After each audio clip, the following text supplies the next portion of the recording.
Hello respected teachers. अभी हो क्या रहा है कि जैसे हम लोग टीम्स पर माइक्रोसॉफ्ट टीम्स पर एग्जाम्स ले रहे हैं, कंडक्ट करा रहे हैं, तो उसकी चेकिंग करने में थोड़ी प्रॉब्लम आ रही है। तो उसका एक सोल्यूशन सोचा है हमने। वो सोल्यूशन क्या है, जैसे आप लोग क्या करते हैं कि फॉर्म से यहाँ से आप अपने जो मार्क्स हैं वो डाउनलोड कर लेते हैं। बेसिकली ये जो पूरा डेटा है डाउनलोड कर लेते हैं, ओके, एक्सेल शीट में।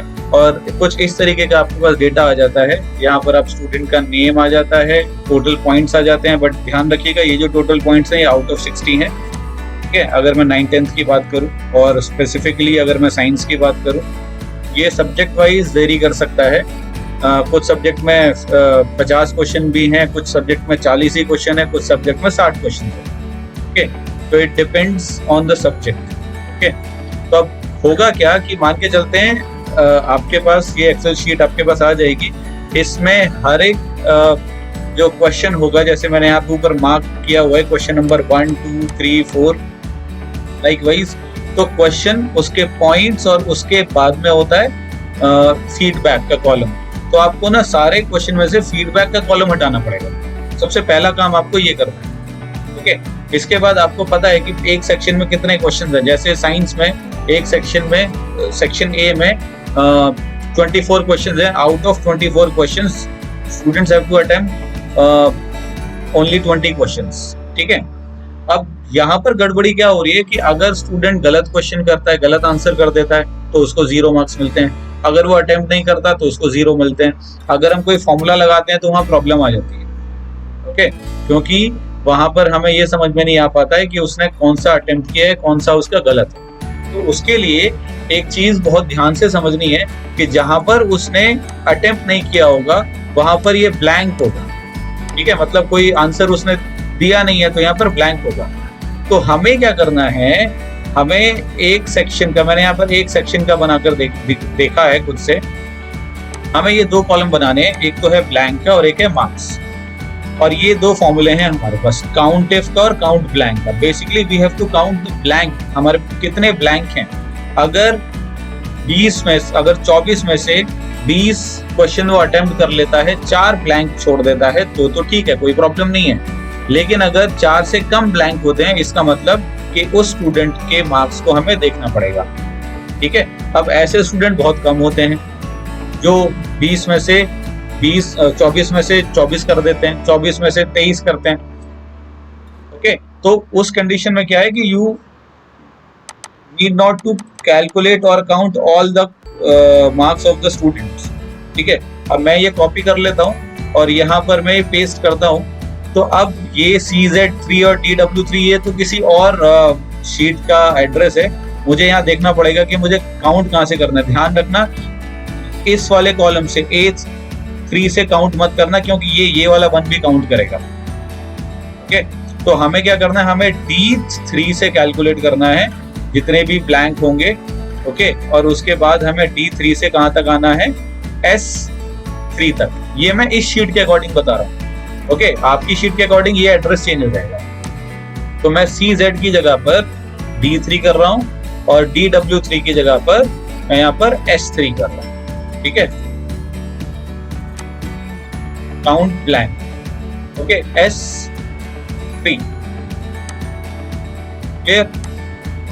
सॉरी, मैंने यहाँ पे इक्वल का साइन नहीं लगाया, ये इक्वल। अब देखो यहाँ पर ऑटोमेटिकली ब्लैंक जो है, देखो यहाँ पर 2 ब्लैंक है, बाकी सब में कोई भी ब्लैंक नहीं है। इसका मतलब सबने सारे क्वेश्चन अटेम्प्ट कर रखे हैं, ठीक है।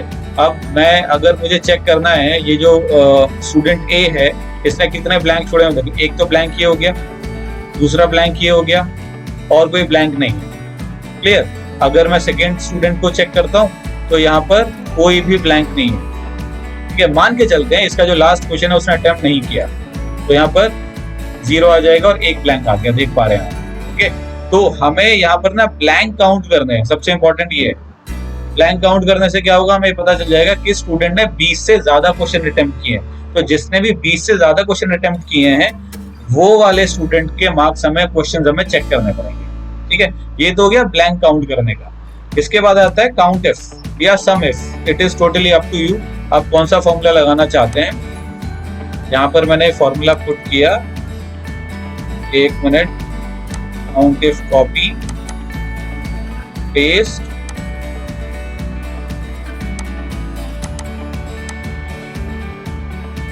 कॉपी पेस्ट, इक्वल का साइन आगे। ओके, अब यहाँ पर 0 0 आ गया, क्यों? क्योंकि एड्रेस गलत है मेरा।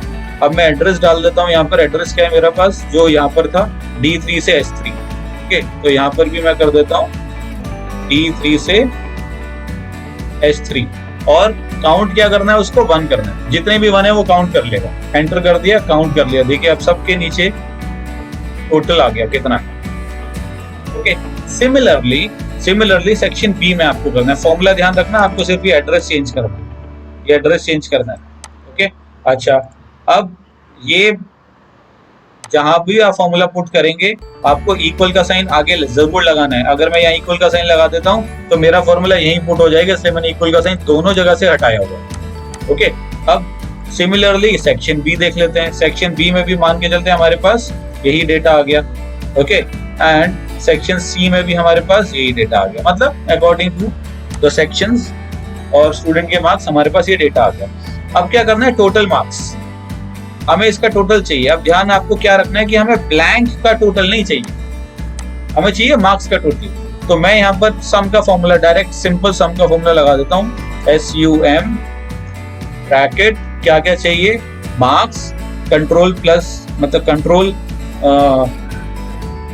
प्रेस कर लेना, फिर ये वाला कॉलम, फिर ये वाला कॉलम, ब्रैकेट क्लोज, 12 आपको दिख रहा होगा 12। मैं इसको थोड़ा सा और बोल्ड कर दूं, बड़ा भी करूं, ठीक है, 12। अब आप देख पा रहे हैं 5 + 4 + 3 12।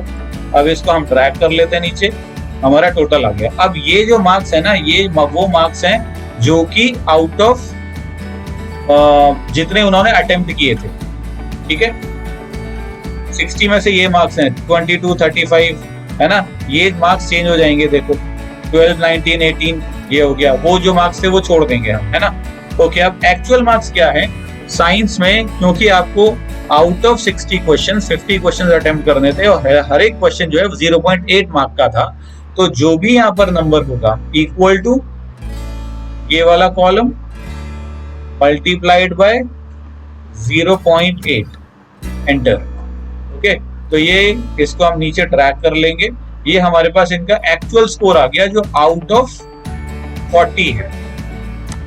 ओके, तो ये बहुत सिंपल मेथड है जिसमें आपको ब्लैंक काउंट करने हैं, ठीक है। Section A, section B, section C, तीनों में ये सेम फॉर्मूला लगेगा, बस आपका एड्रेस चेंज होगा। एड्रेस क्या होता है, एड्रेस होता है, मैं आपको फिर से दिखा देता हूँ, एड्रेस होता है ये CZ3 DW3, ठीक है। CZ3 मतलब ये आपका स्टार्टिंग पॉइंट होगा और कहां से कहां तक एंडिंग पॉइंट जो है वो ये हो जाएगा, ठीक है।